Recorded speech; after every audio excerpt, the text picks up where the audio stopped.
할렐루야.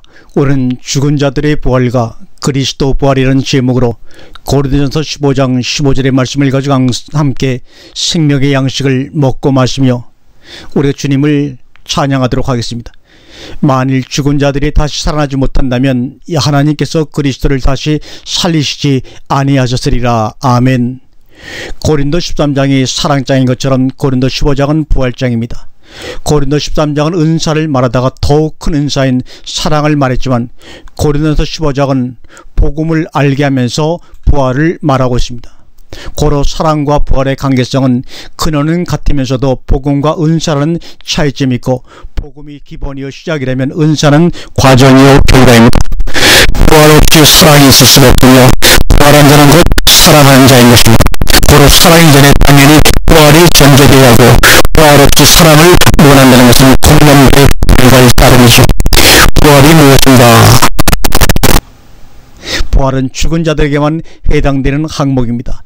병든 자에게야 의원이 쓸데있는 것처럼 부활의 적용은 반드시 죽은 자요 죽었다고 인정하고 자처하는 자에게만 중대한 사안이 될 뿐입니다. 문제는 죽은 자라는 정의가 무엇이며 죽었다는 기준을 어디에 둘 것인가 하는 점이죠. 먼저 중요한 것은 성경적 용어 중에 죽었다는 말과 잠들었다는 말을 분별할 점을 안다면 이것 때문에 많은 시간과 지혜를 허비하지 않아도 될 것입니다. 오늘날 일반적 개념으로 죽었다는 말은 살아있던 사람이 시체가 되었다는 말로서 죽었다기보다는 돌아갔다는 말이 옳습니다. 왜냐하면 창세기 3장이 나온 대로 너는 흙이니 흙으로 돌아갈지니라 이니까 말입니다. 죽고 자시고가 없습니다. 다만 그냥 허무하게 흙으로 돌아간 것뿐입니다. 성경적 개념에 죽었다는 우리의 개념으로는 살아 숨은 쉬고 있으나 코로 숨만 쉴 뿐 그 속에 하나님의 생명이 없어 죽은 거나 다름없는, 그래서 언제라도 그 코에서 숨이 끊어져 버리면 흙으로 돌아가 티끌이 되어버릴 그런 존재를 죽었다 혹은 죽은 자라고 말씀하고 있는 것입니다. 아담과 하와가 선악과를 먹는 날에는 정령 죽으리라 하였지만 그들은 먹던 날에 정령 죽지 않았습니다. 뱀도 그렇게 말했던 것을 우리는 분명히 성경에서 보았고 또 뱀의 말대로 여자가 먼저 따먹고 남편에게도 주어서 먹겠지만 죽기는커녕 오히려 눈만 밝아졌던 것입니다. 우리는 이 사건에서 확실히 알고 넘어가야 할 것이 있습니다. 죽음에 대한 개념 말입니다.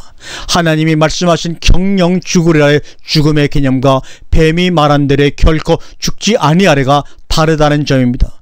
또한 오늘날 우리가 가지고 있는 죽음에 대한 개념이 하나님의 개념이 아닌 뱀의 개념과 같다는 사실을 우리는 분명히 인지해야 합니다.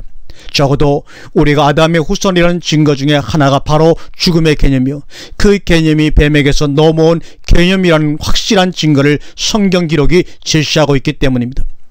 에덴 동산에서 하나님이 말씀하신 정령 죽으리라는 생명나무 열매도 따먹고 영생할까 하노라 하시면서 그들을 생명나무로부터 분리시켜 버리신 것을 말씀하신 것입니다. 그래서 아담을 비롯한 그 후손들은 생명나무로부터 분리된 상태, 즉 그 코에 생기를 불어넣어 코로 숨을 쉬기는 하지만 하나님 보시기에는 죽은 자인 것입니다. 그래서 고린도전서 15장 20절은 아담 안에서 모든 사람이 죽은 것 같이 그리스도 안에서 모든 사람이 삶을 얻으리라고 말씀하고 있습니다. 아담 안에서 모든 사람은 죽는다 아니라 죽어 있는 것 같이 현재 동사입니다. 그리스도 안에서 모든 사람이 삶을 얻게 될 것이다 미래 동사입니다. 죽어 있는 것이 현재로 표현되어 있기 때문에 삶을 얻게 되는 것이 미래 동사일 뿐 이미 부활에 참여한 자들은 죽은 것이 과거요 부활이 현재일 것입니다. 진실로 진실을 두 번씩이나 강조하신 요한복음에서 주님은 큰 주제들을 비유적 사건을 통해서 실제적 내용을 가르치셨습니다. 예를 들면 3장에서 니고데모에게 거듭남을 말씀하시면서 하나님이 세상을 이처럼 사랑하사 독생자를 주셨으니 이는 저를 믿는 자마다 영생을 얻게 하려 하심으로 독생자가 곧 영생이라는 사실을 가르쳐 주셨고, 4장에서는 수가성의 여인과 우물물 곁에서 우물물을 통해 생수를 가르치셨으며 6장에서는 오병이어로 5,000명을 먹으신 기적을 통해 생명의 떡 참떡 하늘떡인 자기 자신의 피와 살을 가르치셨으며 11장에서는 죽은 나사로를 무덤에서 불러내시는 기적을 통해 나는 부활이요 생명이니 나를 믿는 자는 죽어도 살겠고 살아서 믿는 자는 영원히 죽지 아니하리라 하시면서 영원히 죽지 아니하실 것을 말씀하셨던 것입니다. 여기서의 죽어도 살겠고는 나는 부활이요 하신 말씀이요 살아서 나를 믿는 자는 영원히 죽지 아니하리라는 생명이신 자기 자신을 말씀하신 것입니다. 이제 오늘 본문으로 돌아가 볼까요? 만일 죽은 자가 다시 사는 것이 없으면 하나님께서 그리스도를 다시 살리시 아니하셨으리라. 그렇습니다. 병자가 없는데 의사와 약은 무슨 소용이 있으며 먹는 자가 없이 음식이 왜 생겼겠습니까?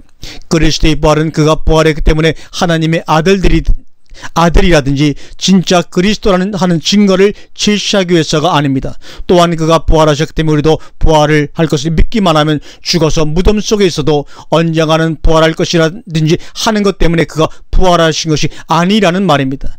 아담으로 말미암아 아담 때부터 아담의 죄값으로 에덴의 생명나무로부터 격리 수용당한 그래서 하나님의 생명과 아무 상관이 없는 죽은 자들을 위해 그가 부활하셨다는 것입니다. 고로 우리는 그리스도의 부활의 과거적 개념과 현재적 개념을 분명히 해두어야 할 필요성이 있는 것입니다.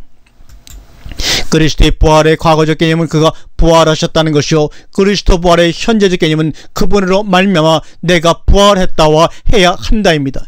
이미 부활했으면 했다요 아직이면 해야 한다여야 할 것입니다. 결단코 무덤 속에서나 예수 재림 때가 아니라는 말입니다. 하나님께서 그리스도를 부활시킨 것은 순전히 죽은 자들의 다시 사는 것 때문이요 다시 살리기 위함 때문이라는 사실을 오늘 본문에서 확실히 해두어야 할 것입니다. 그렇지 않고 과거의 서툰 지식만 가지고 있다가는 자신이 죽은 자이면서도 그 사실 자체도 모르고 헛세상을 사는 것이요 헛신앙생활을 하는 것이기에 말입니다. 이 방송을 들은 다음에 고린도전서 15장 전체를 한번 다시 읽어보시기 바랍니다. 예전에 읽었던 15장이 아닐 것입니다. 실제로 그렇다면 당신은 과거에 고린도전서 15장이라는 성경을 읽은 것이 아니라 누군가 당신에게 주입시킨 잘못된 말씀의 세뇌 공작을 통해 오해하고 있었던 것이고 그것만을 믿고 있었던 것입니다. 문제는 그렇게 당신을 교육시킨 그 장본인이 자신이 죽은 자로서 교육시킨 것인가 아니면 부활한 자로서 그렇게 가르친 것인가 하는 점입니다. 자신이 그리스도로 말미암아 죽은 자 상태에서 부활했다면 그렇게 가르칠 리가 없지 않은가 말입니다. 한마디로 말하자면 부활 전 사람인가 부활 후의 사람인가.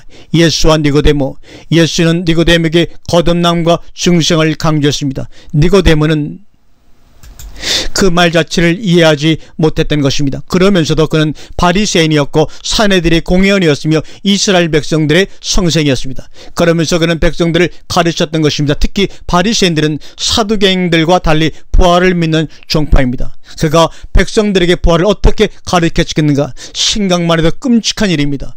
문제는 그러한 끔찍한 일이 오늘날도 교회 안에 공경연히 그리고 당당한 세도를 부려가면서 만방에 가르쳐주고 있고 세뇌되어 가고 있으며 그렇게 믿고 있으니 시청자들이여 이를 어찌했으면 좋겠습니까? 이 방송을 하는 저의 마음을 여러분 아시는지요? 바울 사도가 고린도전서 15장을 쓸 수밖에 없었던 것도 부활이 없다는 자들 때문이었다고 12절에 말합니다. 15장의 내용을 볼 때 무덤 속에 부활이 없다는 자들의 주장 때문에가 아니라 오늘날식의 현재적 개념의 부활을 믿으려 하지 않는 자들 때문이라는 것을 쉽게 알 수가 있습니다. 특히 사도 바울의 부활관은 로마서 6장에서 철저히 우리에게 제시하고 있습니다. 죽은 것은 그리스도의 부활이 아니라 그분으로 말미암은 나의 부활, 우리의 부활이요 과거나 미래의 부활이라는 현재의 부활입니다.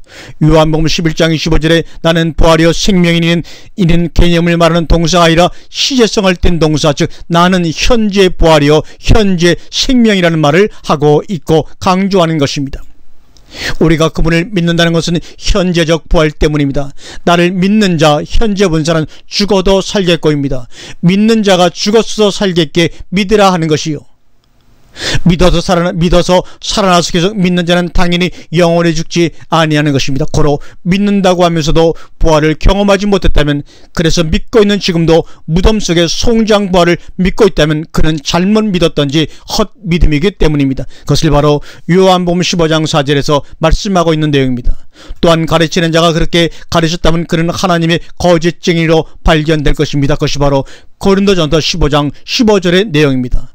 믿음은 무덤 속의 부활을 위한 담보나 보증이 아니라 현재의 사실일 뿐입니다. 고로 믿음이 현재적이 아니라면 그 믿음은 흘러간 세월처럼 의미가 없습니다. 잠자는 자여 깨어서 죽은 자들 가운데서 일어나라. 그리스도께서 내게 비추시리라. 아멘.